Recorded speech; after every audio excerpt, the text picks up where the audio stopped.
Você tem 30 anos.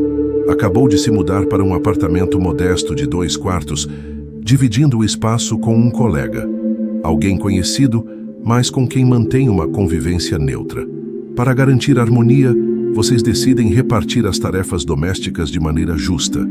Quem varre o chão, quem tira o lixo, quem lava a louça e assim por diante. Combinam que cada um lavará a louça uma vez por semana. Você fica com o domingo, ele com a quarta. Na primeira semana, tudo acontece conforme o planejado. Você lava no domingo, ele na quarta. Assim segue por alguns dias, até que numa quarta-feira, ao chegar tarde do trabalho, você encontra a pia repleta. Não diz nada. Acredita que foi apenas um descuido e que ele fará no dia seguinte. Mas o domingo chega e a pilha de pratos dobrou de tamanho, se espalhando da pia até a bancada. Ele nunca lavou. Você pensa em mandar uma mensagem, mas ele não está em casa e, no fim das contas, decide lavar para colocar tudo em ordem. Na semana seguinte, ele cumpre o combinado. É um espelho que nos obriga a enfrentar a pergunta mais difícil.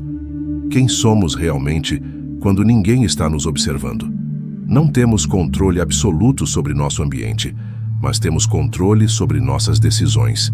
E é aí que reside nossa humanidade, na capacidade de escolher repetidamente o caminho do bem. Então, da próxima vez que você testemunhar uma injustiça, pergunte a si mesmo: o sistema está permitindo isso? Estou contribuindo com meu silêncio ou indiferença? E mais importante, o que posso fazer para devolver humanidade a essa situação? Não somos vítimas passivas de nosso entorno. Somos responsáveis por como respondemos a ele. E essa responsabilidade é o que nos define como verdadeiramente humanos. Não importa quão escuro seja o ambiente, sempre temos o poder de acender nossa própria luz. Refletir sobre temas como o efeito Lúcifer não é fácil, mas é o primeiro passo para entendermos melhor a nós mesmos e o mundo ao nosso redor. E você? O ambiente nos molda mais do que gostaríamos de admitir? Deixe seus pensamentos nos comentários. Tudo parece ter voltado ao normal. Até a próxima quarta. Mais uma vez você chega e encontra a pia abarrotada. Vai até ele, pergunta o que aconteceu e ele promete que vai fazer. Você acredita. Porém, no dia seguinte, nada mudou. Nem no outro, nem no seguinte. Então você percebe que há um impasse. Quando o domingo chega, a dúvida retorna. O que fazer agora? Lavar de novo ou deixar o caos crescer? Qual precedente eu criei? E qual estou prestes a criar? E se eu não lavar e ele também não, a cozinha vai continuar um desastre. Mas e se eu lavar e isso vai virar rotina? Eu sempre fazendo tudo?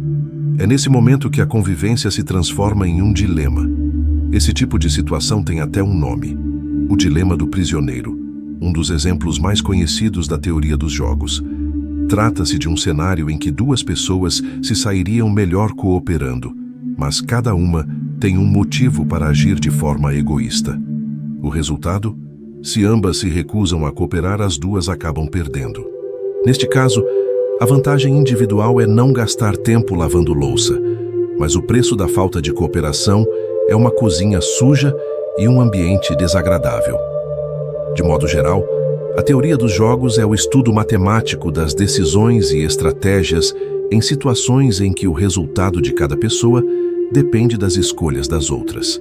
Ela busca compreender como o conflito e a colaboração entre indivíduos racionais podem gerar resultados excelentes ou completamente desastrosos.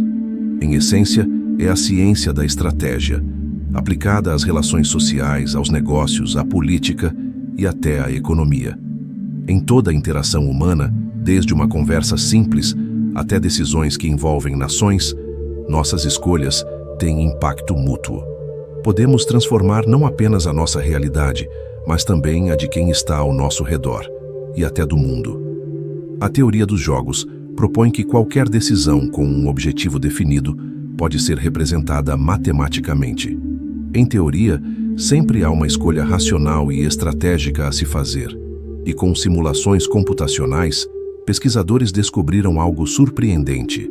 Existe uma estratégia simples, eficaz e aplicável à vida real, que tem se mostrado vitoriosa em inúmeros cenários, tanto na natureza quanto na sociedade.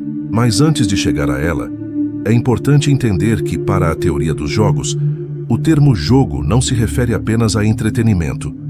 Um jogo é qualquer interação entre duas ou mais partes, em que o resultado de uma depende das decisões das outras.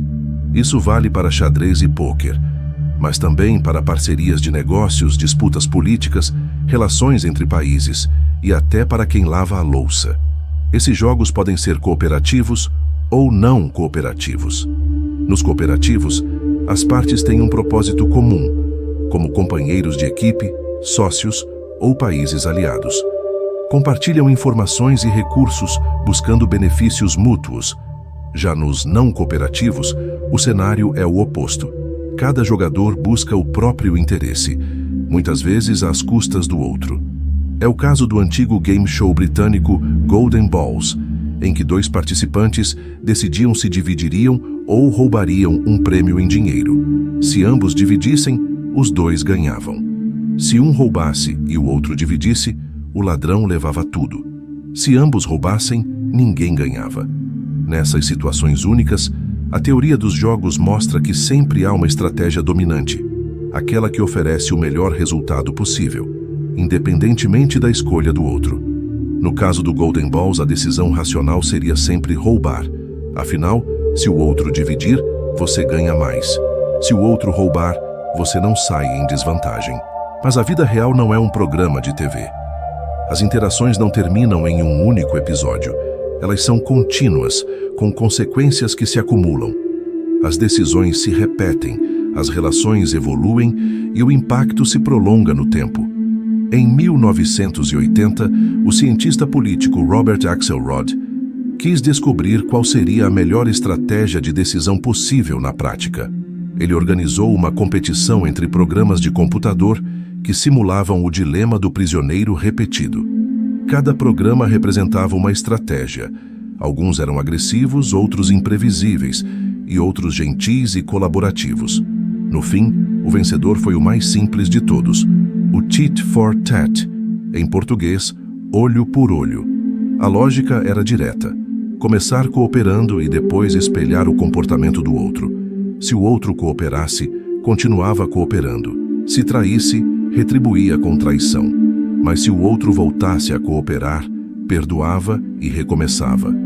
Essa estratégia nunca vencia isoladamente, mas sempre se mantinha bem colocada, acumulando mais pontos do que todas as outras a longo prazo. Axelrod concluiu que o sucesso do Tit for Tat se devia a 4 características. Ele era gentil, justo, firme e transparente. Gentil porque evitava conflitos desnecessários. Firme porque reagia quando era preciso. Perdoador porque sabia recomeçar. E claro, porque suas intenções eram previsíveis e compreensíveis. Mais tarde, versões ainda mais generosas dessa estratégia, que perdoavam algumas falhas, mostraram-se ainda mais eficazes. Enquanto isso, as estratégias agressivas acabavam presas em ciclos de revanche que destruíam ambas as partes. A lição é evidente. Em interações contínuas, vale mais começar sendo gentil e cooperativo. Isso não é sinal de fraqueza, é força. Guardar rancor enfraquece, perdoar liberta. Mas também é necessário ter firmeza, ser justo, não submisso. Em resumo, seja bom, mas não ingênuo. É claro que na vida real as coisas são muito mais complexas do que qualquer simulação. Os fatores humanos, emoções, ressentimentos, orgulho, medo, tornam tudo imprevisível. Ainda assim, a teoria dos jogos nos ensina algo essencial. Nem toda jogada é sobre vencer. Muitas vezes, quem tenta ganhar o tempo todo acaba perdendo no longo prazo. Já quem entende que empates e pequenas derrotas fazem parte do caminho e segue firme, generoso e racional, tende a conquistar vitórias maiores, de convivência, de parceria e de humanidade. Não podemos controlar se os outros vão cooperar conosco, mas podemos controlar nossas atitudes e o propósito por trás delas. Cada decisão molda não apenas o presente, mas todos os jogos futuros que virão. Então, pelo menos para começar, quando chegar o seu dia, faça a sua parte, lave a louça,